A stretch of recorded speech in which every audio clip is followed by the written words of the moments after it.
Apakah Mataram akan jatuh ke tangan Pajang?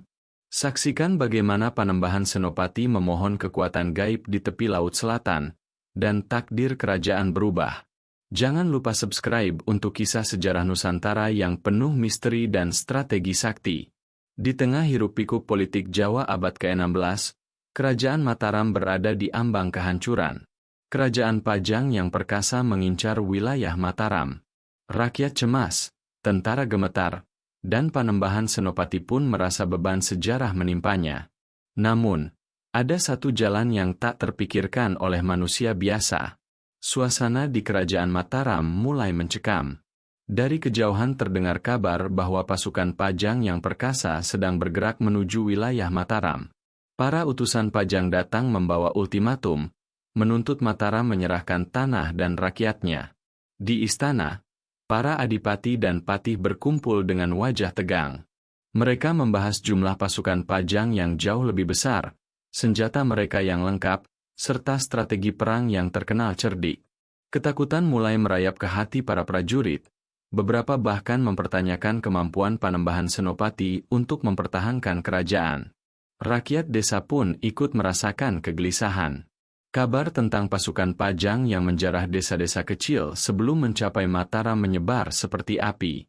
Mereka takut rumah dan sawah mereka akan hancur, dan keluarga mereka menjadi korban. Panembahan Senopati menyadari betapa gentingnya situasi. Jika perang ini kalah, bukan hanya wilayah yang hilang, tetapi juga kehormatan Mataram dan masa depan rakyatnya. Ia menatap peta kerajaan dengan mata tajam, mencoba mencari celah di tengah kekuatan Pajang yang tampak tak terkalahkan. Namun meski takut, ada tekad di dalam hatinya. Panembahan Senopati tahu bahwa sebagai pemimpin, ia harus menanggung beban rakyat dan membuat keputusan meski dunia tampak gelap. Di sanalah benih dari tindakan luar biasa yang akan datang mulai tumbuh. Keputusan untuk bertapa di pinggir Laut Selatan, memohon pertolongan gaib, dan mencari jalan kemenangan yang belum pernah ditempuh manusia biasa. Malam menjelang di Istana Mataram terasa sunyi dan berat. Panembahan Senopati duduk sendiri di ruang pribadinya, menatap lilin yang berkedip. Hati dan pikirannya dipenuhi kekhawatiran.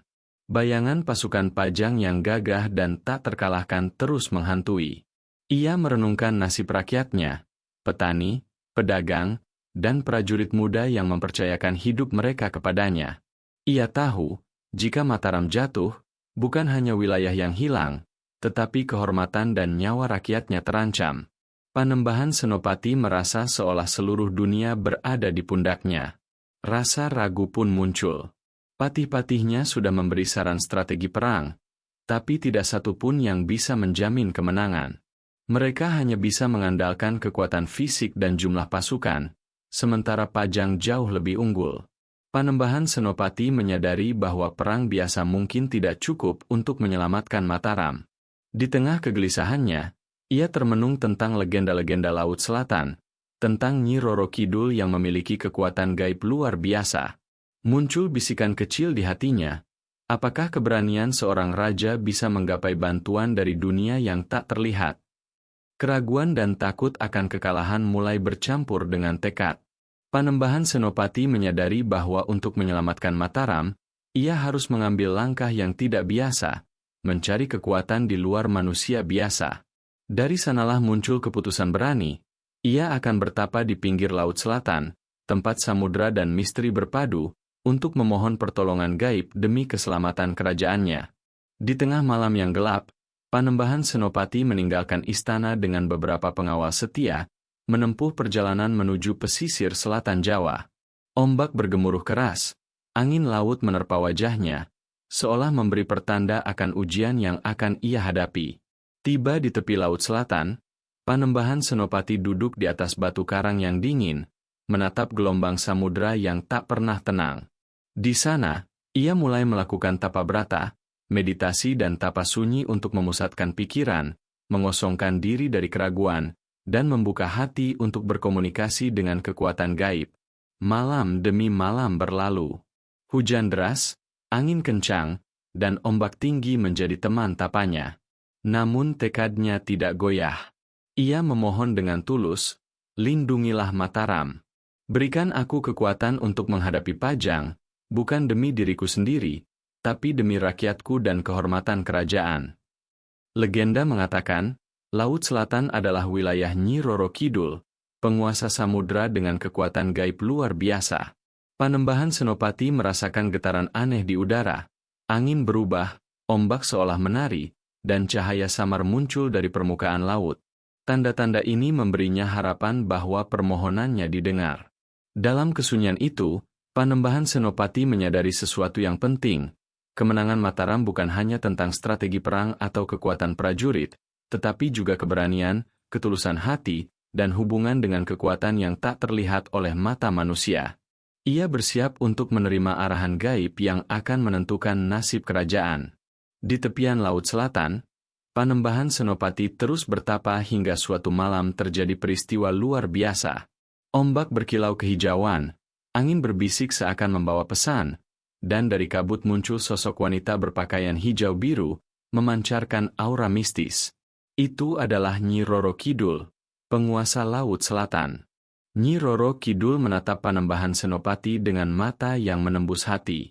Ia mengakui keberanian dan ketulusan sang calon raja. Dengan suara lembut namun tegas, ia berkata, "Kau bersedia mengorbankan dirimu demi rakyatmu. Aku akan memberimu strategi dan kekuatan, tapi ingat, kemenangan tergantung pada keberanianmu di medan perang." Nyi Roro Kidul kemudian memberi petunjuk rahasia, medan yang bisa digunakan sebagai jebakan, titik lemah pasukan Pajang, dan mantra gaib yang dapat memperkuat semangat prajurit Mataram. Panembahan Senopati mencatat semuanya dengan tekun, menyerap setiap kata seperti seorang murid yang menimba ilmu sakti. Selain strategi, Nyi Roro Kidul memberikan tanda gaib. Pada malam pertempuran, angin dari selatan akan bertiup kencang, dan gelombang ombak akan mengganggu barisan musuh. Kekuatan alam akan berpihak pada mereka yang benar-benar berjuang dengan hati tulus. Dengan bekal ilmu dan strategi ini, Panembahan Senopati kembali ke Mataram. Semangatnya membara, ia mulai melatih pasukan, menyusun rencana perang yang tidak biasa, dan menanamkan keyakinan bahwa Mataram bisa menang meski lawan jauh lebih besar. Kini, kemenangan bukan hanya soal jumlah prajurit, tapi juga taktik sakti dan keberanian hati. Fajar menyingsing di dataran Mataram, dan pasukan Pajang mulai menyerbu dengan gemuruh yang menakutkan. Namun Panembahan Senopati sudah siap. Ia menempatkan pasukannya di posisi strategis sesuai petunjuk gaib dari Nyi Roro Kidul, memanfaatkan bukit, sungai, dan hutan sebagai jebakan alami. Saat pertempuran dimulai, pasukan Pajang kaget melihat formasi Mataram yang tidak biasa. Gelombang dari arah selatan tiba tepat waktu, mengganggu barisan musuh dan menimbulkan kekacauan. Panembahan Senopati memimpin pasukannya dengan keberanian luar biasa, seraya mantra gaib yang diajarkan Nyi Roro Kidul menguatkan semangat prajurit. Serangan demi serangan terjadi. Pasukan Pajang, meski kuat, mulai kehilangan koordinasi karena medan dan taktik Mataram yang licik. Setiap langkah Mataram seolah didukung kekuatan alam dan rahasia gaib yang tersembunyi. Di puncak pertempuran, Panembahan Senopati sendiri menghadapi Panglima Pajang dalam duel sengit. Dengan kecerdikan dan keberanian, ia berhasil memukul mundur lawan, menandai titik balik kemenangan Mataram. Pasukan Pajang, yang awalnya menakutkan, akhirnya hancur berantakan, mundur dengan penuh kekalahan. Kemenangan Mataram bukan hanya karena kekuatan fisik, tetapi juga keberanian, strategi, dan bantuan gaib yang membuat lawan terkejut. Rakyat bersorak, dan Panembahan Senopati membuktikan bahwa ketulusan hati dan tekad seorang pemimpin mampu menaklukkan tantangan terbesar.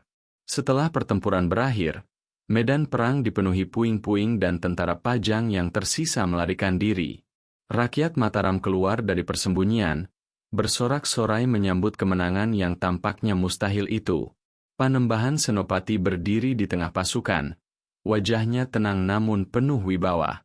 Dengan kemenangan ini, Panembahan Senopati diakui secara sah sebagai Raja Mataram. Ia tidak hanya menjadi pemimpin militer, tetapi juga simbol harapan dan keberanian rakyat. Istana kembali hidup, rakyat bersyukur, dan seluruh kerajaan merayakan keselamatan yang diperoleh melalui keberanian, strategi, dan ketulusan hati sang pemimpin. Panembahan Senopati pun memperkuat kedudukan Mataram, membangun pasukan yang disiplin, dan memastikan rakyat hidup dalam damai. Ia selalu mengenang bantuan gaib Nyi Roro Kidul, tetapi juga sadar bahwa kemenangan sejati lahir dari keberanian dan tekad manusia untuk melindungi tanah dan rakyatnya. Kisah Panembahan Senopati dan Mataram mengajarkan kita bahwa dalam menghadapi ancaman besar, keberanian, ketulusan hati, dan strategi yang bijaksana bisa mengubah nasib yang tampak mustahil. Kadang, bantuan datang dari arah yang tak terduga, dari alam, dari kekuatan gaib, atau dari keyakinan sendiri. Panembahan Senopati bukan hanya menjadi raja yang menang perang, tetapi juga pemimpin yang dihormati karena keberanian dan kebijaksanaannya.